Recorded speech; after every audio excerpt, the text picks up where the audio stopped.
जब घनी रात का कैसे ढूंढूं मैं रघुवर आपका, कैसे ढूंढूं मैं रघुवर आपका। रूप माया लिया जब घनी रात का, ढूंढूं मैं रघुवर प्रताप का, कैसे ढूंढूं मैं रघुवर प्रताप का।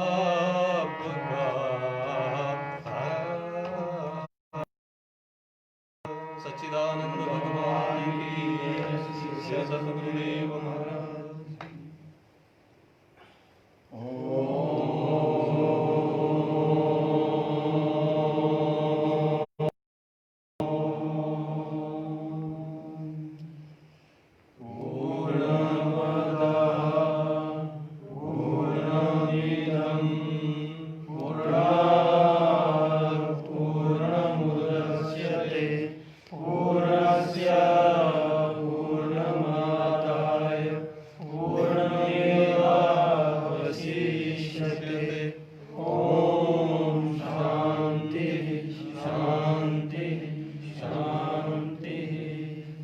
सच्चिदानंद भगवान की जय, श्री सद्गुरुदेव महाराज की जय। गुरुर्ब्रह्मा गुरुर्विष्णु गुरुर्देवो महेश्वर, गुरु परम ब्रह्मा श्री गुरुवे नमः।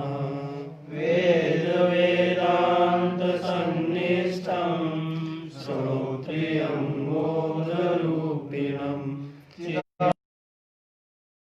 स्वादं प्रकाशं परमं नमः। ईश्वरो गुरुरात्मेति व्याविभागि व्याप्त देहाय मूर्तये नमः। बोलो श्री सच्चिदानंद भगवान की जय, श्री राज की जय। प्रातः स्मरणीय श्री सद्गुरुदेव जी के वंदन करते हुए आज श्री विगत 2 दिवस से हम लाइव के माध्यम से पूज्य श्री सद्गुरुदेव महाराज श्री साधना नामक ग्रंथ के विषय के ऊपर रहस्य श्रवण कर रहे हैं। ओमकार के विषय में पूज्य महाराज श्री ने 2 दिन पूर्व ओमकार की महिमा का वर्णन हमें बताया। उपनिषदों में उमा को ही ओमकार कहा गया है, ऐसा हमने श्रवण किया।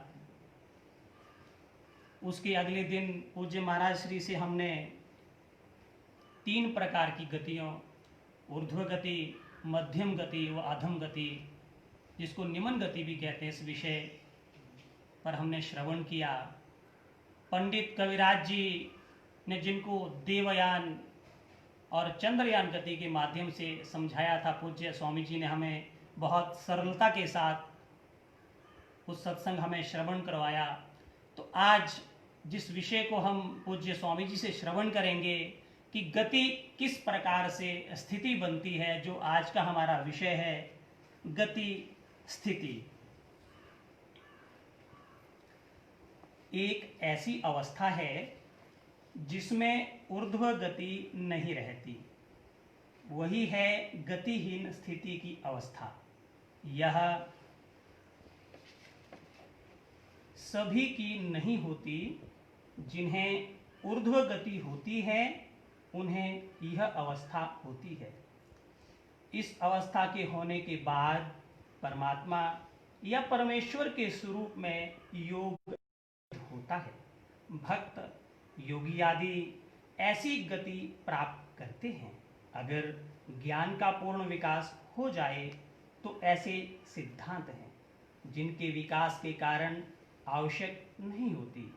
गति का अर्थ यह है कि जो जहाँ है वहाँ से एक उत्कृष्ट स्थान है एवं गति का आश्रय लेने पर निकृष्ट स्थान से निकलकर उत्कृष्ट स्थान प्राप्त करता है। उत्कृष्ट स्थान प्राप्त करने के बाद नित्य काल वह उसी अवस्था में स्थित रहता है। जो लोग गति को मानते हैं उनका यही सिद्धांत है कि जाना तो है, वापस लौटना नहीं है। यद गत्वा न निवर्तन्ते, उनका यही भाव होता है। चंद्र, सूर्य और अग्नि की जो अतीत अवस्था है, इस ऊर्ध्व गति के द्वारा अगर यह धाम कोई प्राप्त कर लेता है तो उसका पुनरावर्तन नहीं होता। ऐसी अवस्था भी है जहाँ जाने का प्रश्न नहीं उठता। एक यह हुआ कि गया पर वापस नहीं आया, दूसरा यह कि गया पुनः वापस आ गया, तीसरा यह है कि जाना ही नहीं है, फिर लौटने का प्रश्न कहाँ। जाता है और फिर वापस आता है। यह है पितृयान की बात। नरदेह रह जाता है, पुनः नरदेह में वापस आता है, क्योंकि नरदेह है कर्म का अधिकारी तथा उन्हीं कर्मों के कारण यह सब गति होती है। फलतः वह ऊर्ध्वलोक या अधोलोक में जाए तो वहाँ अटका नहीं रहता, पुनः नरदेह में वापस आना पड़ता है, पर पुनः नए सिरे से कर्म करता है। पुनः मृत्यु के समय में कर्मानुरूप गति होती है, वही है जाना और आना। यहाँ समझा रहे गति के बारे में, परसों इस पर चर्चा हुई।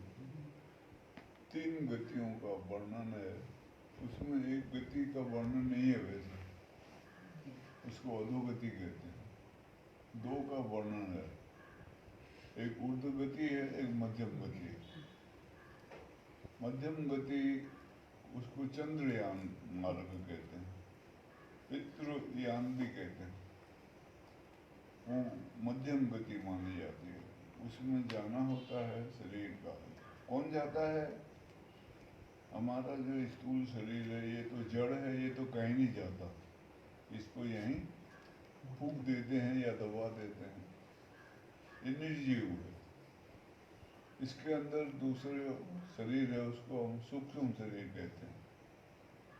वो 14 तत्वों से बना हुआ है, उसमें 10 इंद्रियों के देवता हैं और मन, बुद्धि और चित्त, ये 4 अंतकरण। कोई ऐसा मानता है, कोई मानता है 3 और गुण हैं उसके साथ, तम रज सत, 17 तत्व मानता है। 2 प्रकार के हैं। इसका एक अलग ग्रंथ आता है, उसके ऊपर इसका वर्णन मिलता है, उसको पंचीकरण कहते हैं। कई महापुरुषों ने लिखा है, शंकराचार्य भगवान का भी। तो ये गति करते हैं ये शरीर के बाद में, इनको आगे गति होती है। सूक्ष्म शरीर जब तक रहता है तब तक आवागमन बना रहता है, आना जाना बना रहता है। उसमें ये एक उत्तम गति का वर्णन है, उसको सूर्ययान गति कहते हैं। सूर्य रश्मियों के द्वारा वो सूर्य मंडल भेद करके जाता है, और वहाँ ऐसी मान्यता है शास्त्र की कि वहाँ उसको वो देव गुरु बृहस्पति दीक्षा देते हैं, और वो फिर साधन भजन करके वो भी एक अच्छी उत्तम गति मानी जाती है। लेकिन गति शब्द जब तक है तब तक आना जाना चलता है। गति नहीं होती है उस महापुरुष की जहाँ ज्ञान का पूर्ण विकास हुआ हो, ज्ञान पूर्ण रूप से विकसित हुआ हो, अपने आप को पूर्ण रूप से जानकारी प्राप्त की हुई हो, अपना होना मालूम हो, और वहाँ आकाश नहीं होता तो गति नहीं होती है। वो पूर्ण रूप है, तो इसलिए वो उसका आना जाना नहीं होता है। वो जहाँ है वहाँ पर ही ब्रह्म रूप है वो, उसकी गति नहीं होती। और एक निकृष्ट कर्म है जिनके, बहुत गलत कर्म है, उनकी जो प्राण है बहुत स्थूल रूप में होता है वो, तो वो गति नहीं कर पाता है, इधर ही रह जाता है धरती के ऊपर ही। नहीं तो मरने में जब जलाते हैं उसी वक्त 3 गतियां हो जाती हैं, ऐसी मान्यता है। तो वो गति नहीं होती है, यहाँ रह जाता है धरती पर, वो कीट पतंग आदि पशु योनि आदि को प्राप्त कर लेता है, तो उसकी भी गति नहीं होती है। लेकिन ये 3 गतियां इस प्रकार से समझाई गई हैं यहाँ। तो सूक्ष्म शरीर फिर आगे को शरीर धारण करता है, सारे संस्कार कर्मों के सूक्ष्म रूप में जो हमने किए हैं, वो किसी ने देखे हों या नहीं देखे हों, लेकिन हमने देखे हैं। और हमारे अंदर चेतन पुरुष है, वो चेतन पुरुष उसका साक्षी है।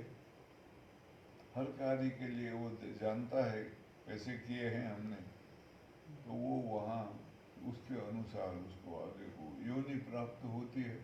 और उसके वो जब जब जो जो समय आता है उस हिसाब से कर्म प्रकट होते हैं। वो कर्म प्रकट होते हैं तो संसार में जो सुख दुख रूपी आदि हमको भोग मिलते हैं, वो उन कर्मों के द्वारा से प्राप्त होते हैं। ऐसी ये सनातन पद्धति की मान्यता है, और ये पूर्ण मान्यता मानी जाती है।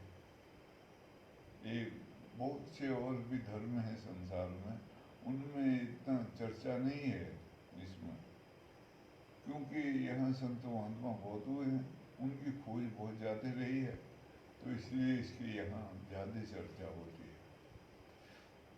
अब वो कहीं कहीं ऐसे हैं जो खाली एक अनुमान के अनुसार बनाए गए हैं, कल्पना करके बनाई गई हैं।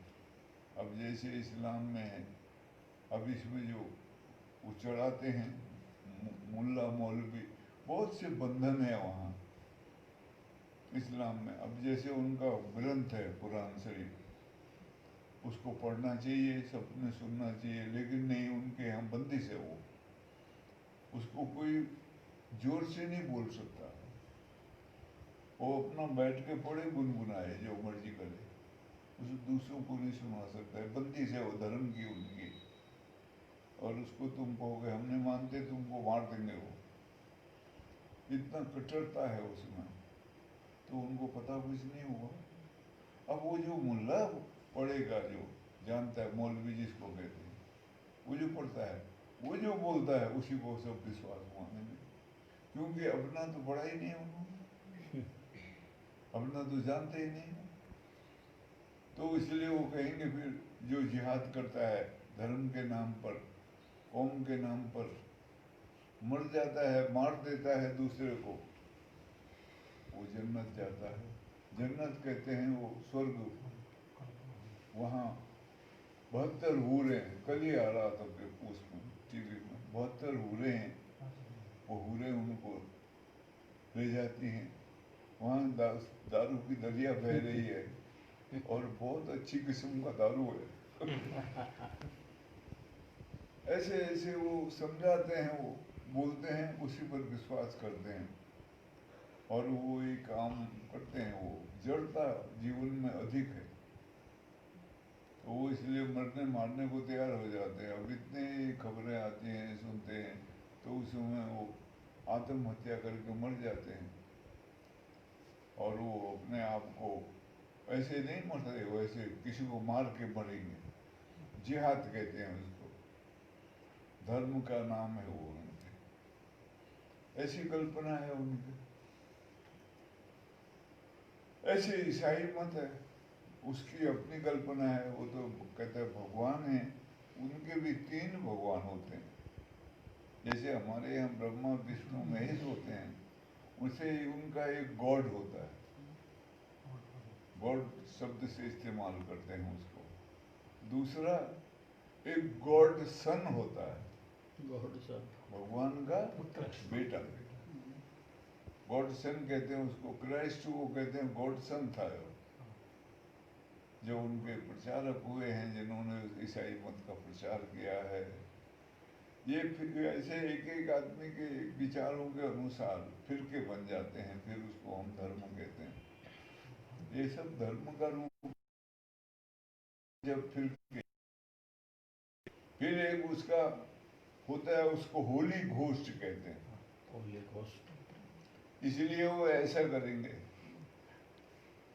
होली घोस्ट का मतलब होता है दिव्य भूत,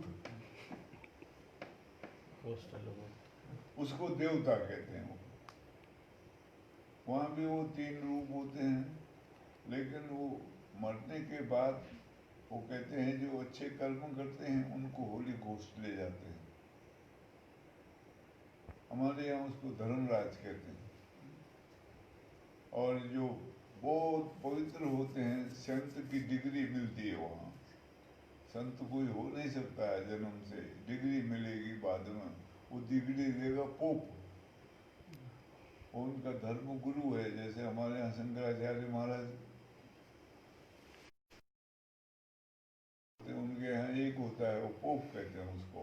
वो रहता है, उसका अलग शहर है, वेटिकन सिटी कहते हैं, वो इटली के पास में है, वहाँ रहता है। वो डिग्री देता है। अभी ये इसने बड़ा प्रचार किया यहाँ क्रिश्चियन धर्म का। किसने? वो हुई है कलकत्ते में, मदर टेरेसा। Mother Teresa. उसने पूरा प्रचार किया। तो उसको अभी मरने के बाद थोड़ा समय हुआ, उन्होंने संत की डिग्री दी है उसको। तो शब्द संत ही है, वो संत ही है, लिखा जाता है। वो ऐसे तो सेंट कहते हैं, SAINT। वो तो की जगह टो लगा देते हैं। तो अलग अलग धर्मों के जो हिसाब किताब है वो अलग अलग है, लेकिन हमारी जो पद्धति है, इसको सनातन पद्धति कहते हैं। इसमें संत महात्मा जानकार बहुत हुए, खोज बहुत करी है पहले से, शुरू से। तो इसमें ये इस प्रकार से मरने के बाद का जो जीवन है, वो हमको कैसे गति होगी ये समझाया। वो गति के अनुसार, कर्मों के अनुसार गतियाँ होती हैं।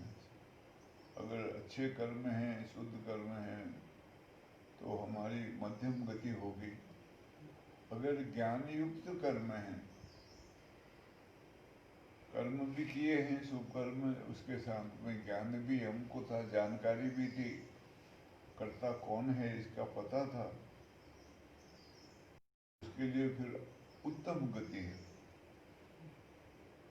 और जहाँ ज्ञान का प्रमुखता है, ज्ञान ही है सब कुछ, और ज्ञान का चरम विकास है, और उसके अंदर के सारे संकल्प विकल्प समाप्त हैं, कोई संकल्प नहीं है किसी प्रकार का, कोई वृत्ति नहीं उठ रही है, उसकी कोई गति नहीं है। वो ब्रह्म रूप होता है, उसको भगवत रूप माना जाता है, और वो जहाँ है वहाँ पर पूर्ण हो जाता है हर अवस्था में।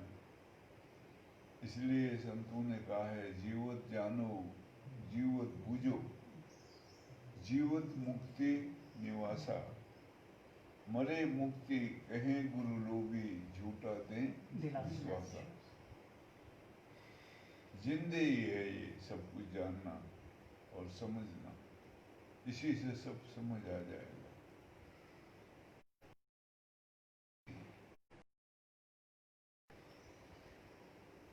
एक गति और है, इस नरदेह से गया जरूर, और ऐसे रास्ते से गया जिस रास्ते से जाना पड़ता है, और फिर वापस नहीं आना पड़ता।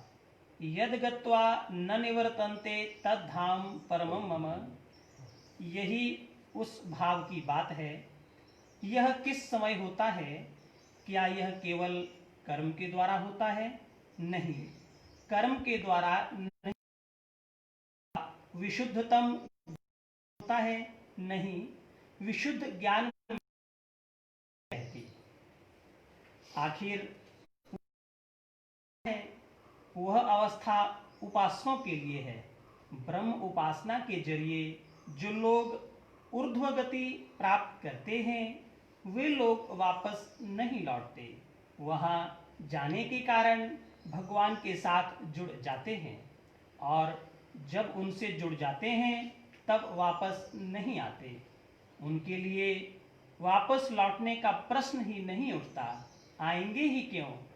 उन्हें कोई कर्म तो करना नहीं पड़ता।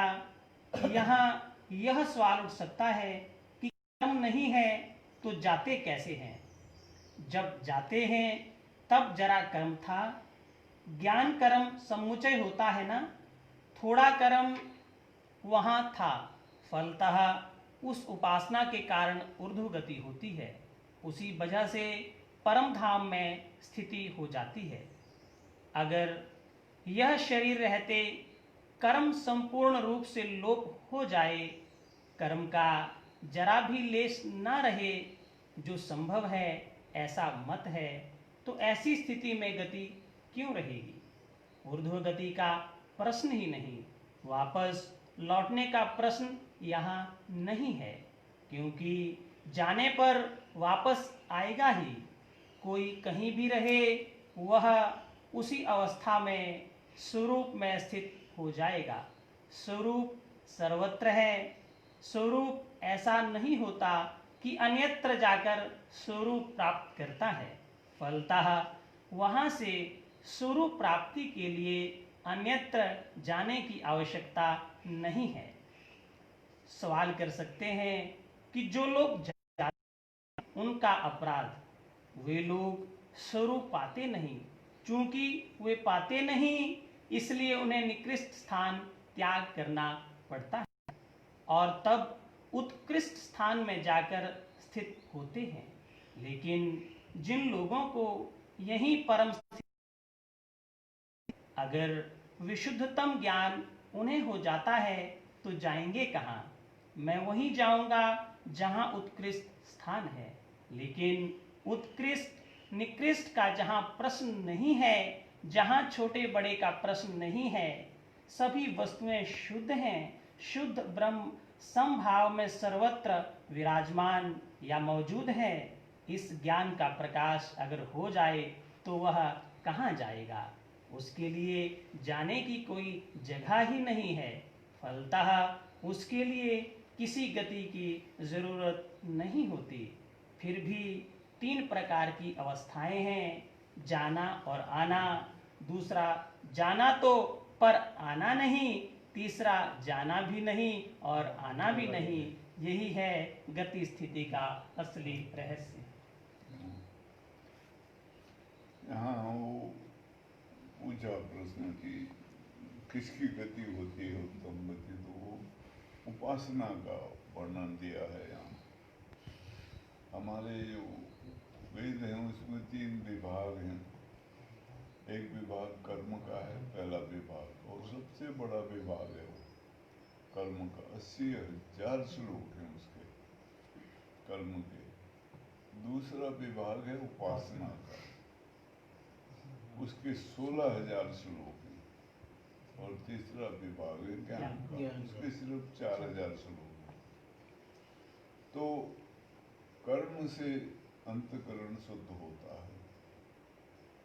शुभ कर्म जितने भी किए जाते हैं उनके द्वारा जब तब आदि सब कर्म के अंदर किया जाता है, उससे अंतकरण शुद्ध होता है तो स्थिर होता है। वो उसको स्थिर करने के लिए उपासना की जरूरत पड़ती है। उपासना कहते हैं ये जो योगाभ्यास है आंतरिक, बाहरी तो ये रामदेव जी बताते हैं, जो आजकल पहले बहुत से संत हुए उन्होंने भी बताया है, ये शरीर के लिए होता है। वो शरीर को निरोग करने के लिए। पुराने समय में इतने वैद्य होते नहीं थे, डॉक्टर नहीं होते थे, दवाइयाँ नहीं थी, इलाज नहीं था, तो उस वक्त सभी कुछ इसके द्वारा करते थे। ज़्यादातर हठ योग इसको कहा जाता है।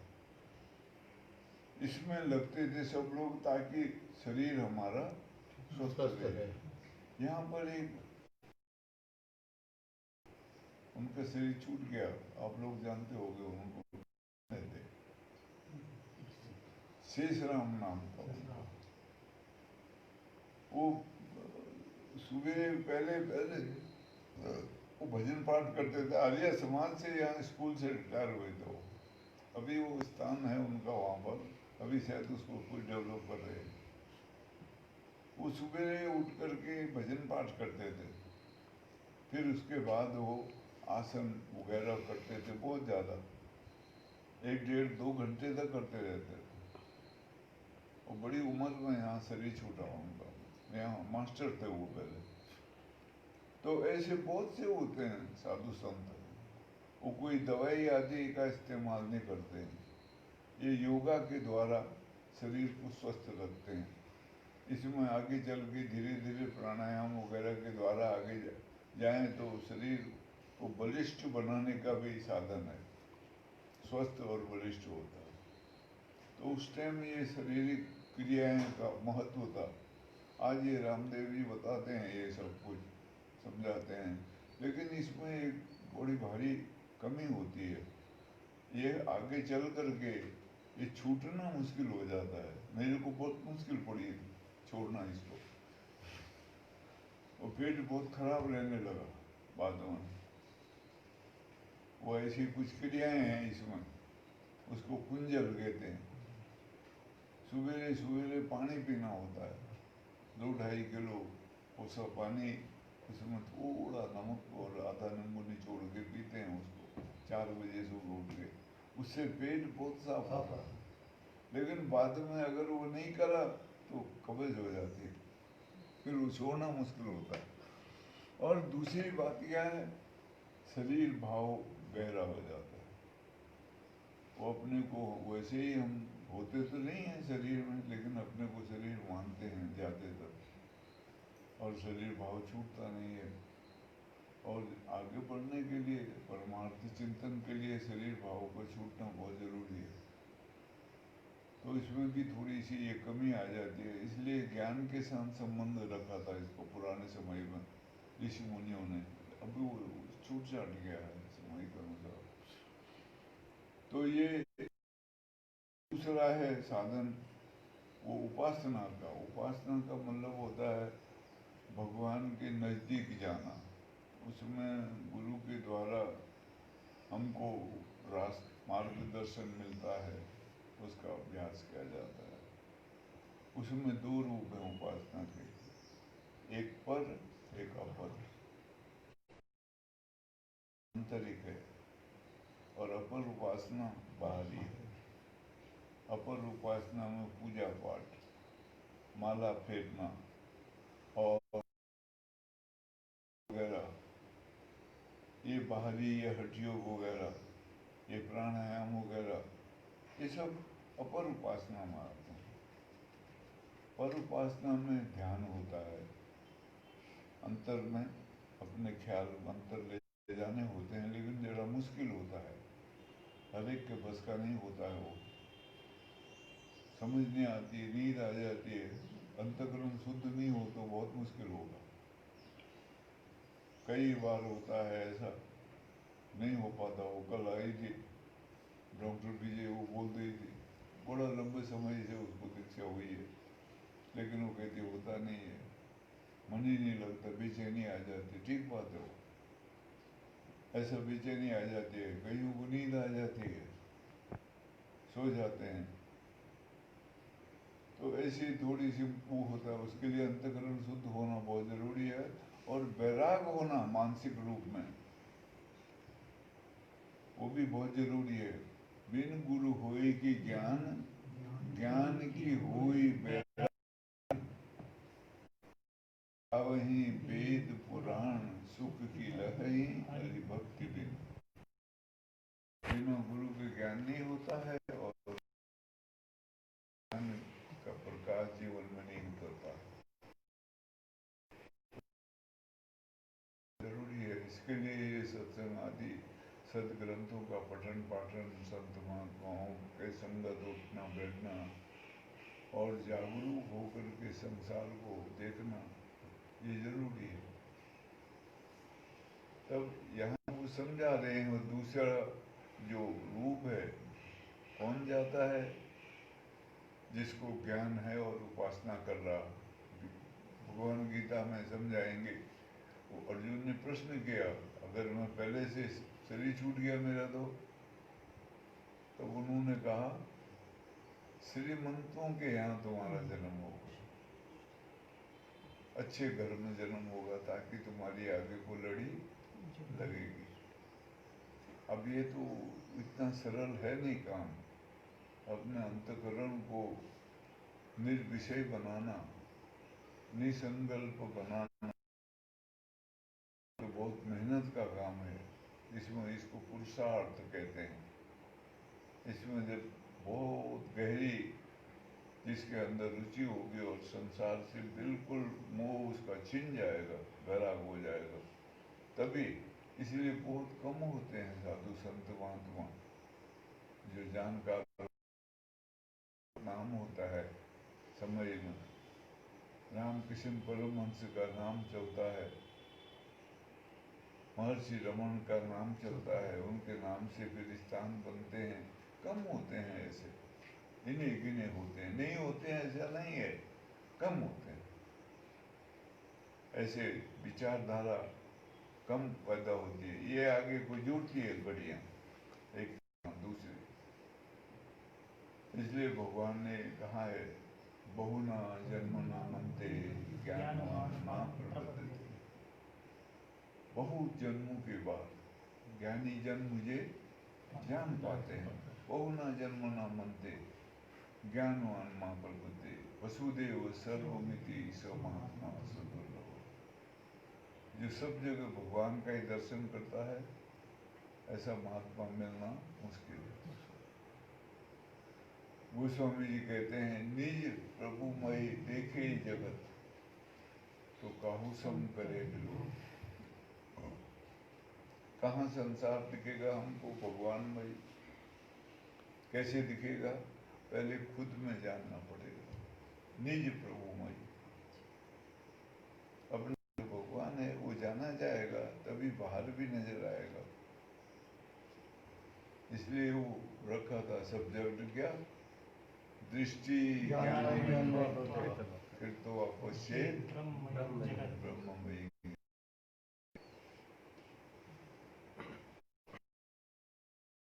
होगी कैसे? जब हम अंतर्मुख हो जाएंगे।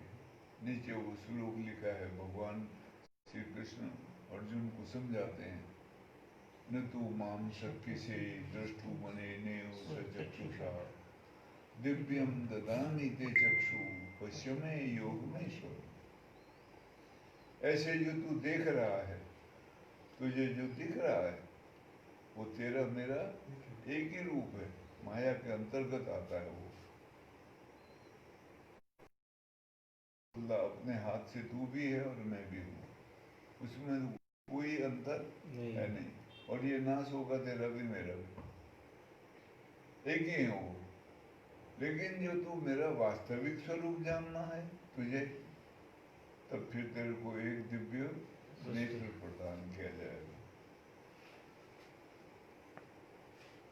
इसलिए वो ज्यादा प्रचार हुआ है हमारे देश में गायत्री मंत्र का।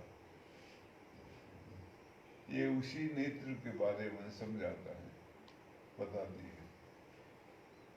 अब लोग पढ़ते हैं, हवन करते हैं, यज्ञ करते हैं, मैं भी करता रहा पहले बहुत गायत्री का हवन, लेकिन व्यर्थ नहीं जाता है। कुछ भी जो है भाव मन में परमार्थ के लिए किया हुआ कर्म व्यर्थ कभी नहीं जाता है। तो उसको फल मिलता है, पर वो किस रूप में मिलेगा? मैं सोचता हूँ रूप में मिला, तो गुरु महाराज के प्राप्त रूप में मिला। मेरे को ऐसा भाव मन में आता है, उसी की वजह से ये सब प्राप्त हुआ। तो एक स्थूल रूप है बाहरी, लेकिन उसका जो सूक्ष्म रूप है वो ये है कि मैं तेरे भर्गो तेज का ध्यान करता हूँ। भर्गो देवस्य धीमहि शब्द आता है, उसमें धीमहि ध्यान करता हूँ। इसके जो रचयिता हैं श्लोक के, उसके रचयिता हैं विश्वामित्र ऋषि, उन्होंने रचा है इस श्लोक, छंद कहते हैं इसको, उन्होंने रचा है। और वो ध्यान करते होंगे, इसलिए उन्होंने कहा धीमहि धियो यो न प्रचोदयात्। मैं तेरा ध्यान करता हूँ और वो ध्यान करने से जो मेरी बुद्धि है वो तेरे अनुसंधान में लगती है, प्रेरणा प्राप्त होती है बुद्धि का। तो इसका तात्पर्य है ऐसा। तो यहाँ भी वो समझा रहे हैं, जो उपासना करते हैं, कर्म तो होते ही है उनसे शुद्ध, उसके साथ उपासना करते हैं, ज्ञान का संबंध होता है, लेकिन पूर्णता नहीं प्राप्त होती है, थोड़ा रह जाता है सब वो भगवत धाम में। वहाँ उनको दीक्षा होती है और वहाँ वो साधन करके फिर वो नहीं आते, जाते तो हैं पर आते नहीं। एक दूसरे हैं कर्मों वाले, जाते हैं लेकिन फिर आते हैं। कर्म पूरे नहीं हुए अभी। कर्म तो कभी खत्म नहीं होता है, किसी से भी नहीं होगा, कर्म हमेशा रहेगा। जब तक हम संसार में रहेंगे कर्म रहेगा, कर्म से ही बनी है सृष्टि। इसलिए कहा है कर्म प्रधान विश्व रचेगा, जो जस करें। लेकिन यहाँ कर्ता खत्म हो जाता है, कर्ता ज्ञान से खत्म होता है।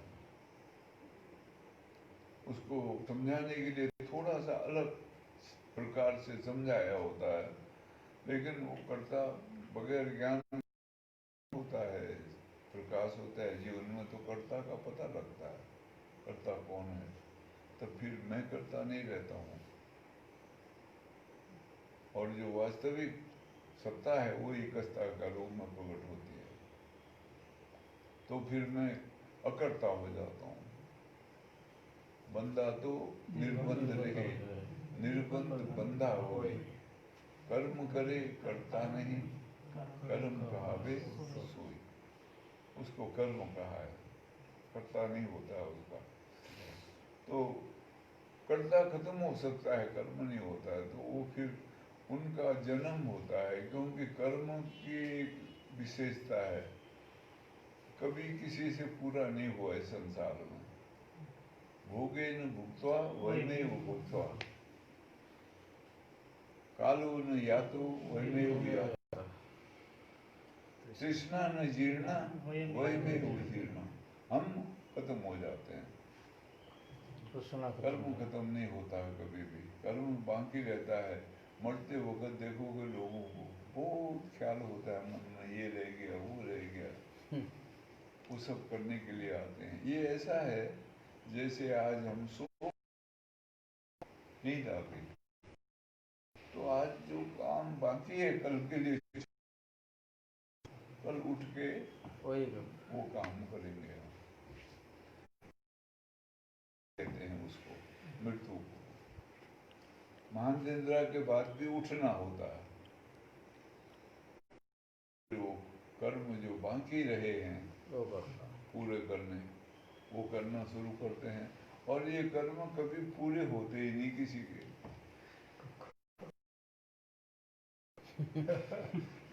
हमेशा बाकी रहेंगे। तो इसलिए बार बार उठना पड़ेगा, बार बार सोना, बार बार उठना पड़ेगा कर्म करने के लिए। वो जब ज्ञान होता है, प्रकाश होता है जीवन में, जानकारी पूर्णती है पूर्ण, तब कर्ता नहीं रहता है। जब कर्ता नहीं रहेगा तो कर्म की जो आकांक्षा है, जो वासना है, जो इच्छा है, वो समाप्त हो जाती है। जब वो समाप्त हो गई तो फिर जन्म दिलाने वाला हमको नहीं रहेगा। हम जाएंगे तो सही यहाँ से, आएंगे, फिर वापस करेंगे। कहाँ जाएंगे? हो जाएंगे लोग बाग, घबराएंगे, डरेंगे, लेकिन वो धाम है, ऐसी जगह है वहाँ जो कृष्ण के भक्त हैं वो गोलोक हो जाते गोलोक हैं। धाम बोलते हैं। जो राम के भक्त हैं धाम में जाएंगे, जो विष्णु के भक्त हैं वैकुंठ वैकुंठ में जाएंगे। वैकुंठ अलग अलग प्रकार से स्थान है परमात्मा के, वहाँ वहाँ उनका निवास होगा और वो पार्षद कहलाते हैं भगवान के। कभी अगर आना होगा फिर तो भगवत आज्ञा से आएंगे कोई काम करने के लिए, इसलिए भारी के हैं, लेकिन वहाँ करता नहीं है। अब ये समझ से बाहर की बातें होती हैं हमारे, वहाँ करता नहीं होता है, सब हो रहा होता है अपने आप। तो ऐसे रूप में इन्होंने ये तीन बताए हैं, स्थिति और गति, और जो गतिहीनता है वो जाना आना नहीं हो, और एक में जाना हो फिर वापिस आना हो। इसमें एक वो अधोगति का वर्णन नहीं किया हुआ उन्होंने, वो पशु योनि को प्राप्त करते हैं। अब देखो तुम कभी ख्याल करा होगा, सांप है, अब ये छुपा हुआ रहता है हमेशा, रात को निकलेगा, कीड़े मकोड़े खाएगा, और जो भी देखेगा वही उसको मारने की सोचता है। मोर, ये पक्षी बड़ा हल्ला मचाते हैं, चोंच मारते हैं, कौवे कौवे बहुत उठा ले जाते हैं, चील उठा ले जाती है, बंदर पकड़, गिल्ली, और ये अब इनका क्या उसके साथ दुश्मनी है, लेकिन उसने पाली हुई है दुश्मनी पहले से सबके साथ, इसलिए सब उसके दुश्मन है, मार देंगे उसको कभी भी। ऐसे ही जानवर होते हैं, आते हैं, भोगना है, कुछ पता नहीं, कभी देखो कौवे का कभी पेट नहीं भरेगा।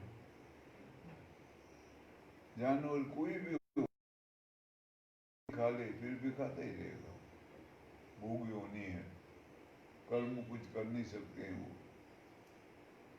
उसको पकड़ के, ये गाय का जो बेटा होता है बैल, उसको पकड़ के काम कर लेते हैं, लेकिन वो खुद नहीं करेगा, तुम करोगे, उसको लगाओगे, जोतोगे तब करेगा। पुराने जमाने में, आजकल को तो मशीनरी बन गई है, फिर भी कहीं कहीं गाँव में होते हैं वो। ऐसे ही ये सब कर्म योनि, भोग योनि होती है, उसमें कर्म नहीं कर सकता कोई भी, उनसे कुछ लेना देना नहीं, क्योंकि कर्म नहीं कर पाते हैं तो वो शुभ अशुभ के भी भागीदार नहीं है। अब उनका है, बाघ है, दूसरे जानवर हिंसक है, किसी को मार दे उसको कोई पाप नहीं लगता, क्यों? वो कर्मयोनि नहीं है, उसका काम खाना पीना है बस, और कुछ नहीं, किसी तरह उसका पेट भरे, अपने को जिंदा रखे, वो नहीं लगता है। ऐसे ही जानवर जिसको तो पता नहीं, वो प्रकृति के सहारे जी रहा, उसमें सब हो रहा। तो ऐसी रचना है ये कर्म की, कर्मणा गहन वो कर्मणा गति। हाँ, कर्म की गति बहुत गहन है, इसको समझने में बहुत समय लगता है, और ये जल्दी किसी के पल्ले नहीं पड़ती। तो यहाँ कर्म का मतलब होता है जिसके द्वारा भगवत प्राप्ति हो, ऐसे जो कर्म हैं उसी को कर्म कहा जाता है। बाकी पार्श्विक कर्म है संसार में, उदर भरना और भोगों में लगना, ये पार्श्विक कर्म है। आहार, निंद्रा, भय मैथुन समान मेतद पशु नारायण, पशु में और हमारे में एक ही रूप है, वो भी पशु करता है, वही हम करते हैं। मनुष्य में अगर कोई कर्म कर रहा है भगवत प्राप्ति के लिए उद्यम कर रहा है, उद्यमा ही परा पूजा कहा है, तो वो कर्म कहलाएगा। और वो उस कर्म के द्वारा, उपासना के द्वारा भगवत धाम को प्राप्त करेगा। वो आने जाने का जो चक्कर है वो छूट जाएगा उसका। आने का जब तक ज्ञान नहीं है, समझ नहीं है, आने जाने का चक्कर चलता रहेगा। जो वो अच्छे कर्म करने वाले लोग हैं, उनको भी अगर ज्ञान नहीं है तो वो भी चलते रहते हैं, ऐसे आना जाना चलता है, लेकिन उनको भोग मिलते हैं संसार के जाते पुण्य कर्मों के द्वारा।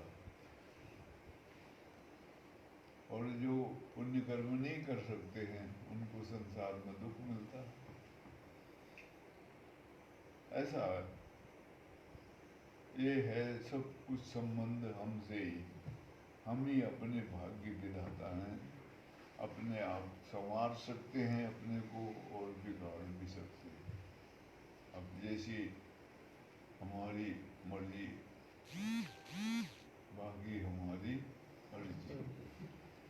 बोलो सच्चिदानंद भगवान की जय, श्री सद्गुरुदेव महाराज की जय।